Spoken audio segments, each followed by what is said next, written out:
Morning, brothers and sisters. Mayroon po akong babasahin sa inyo sa Moroni, chapter 7, verse 48.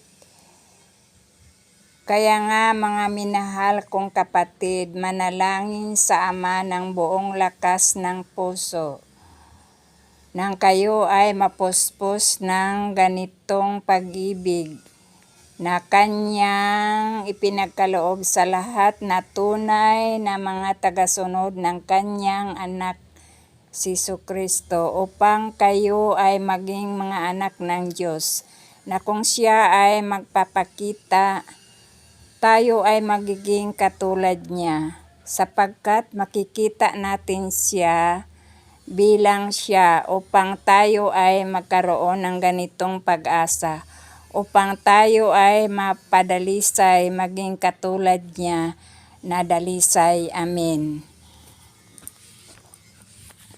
So,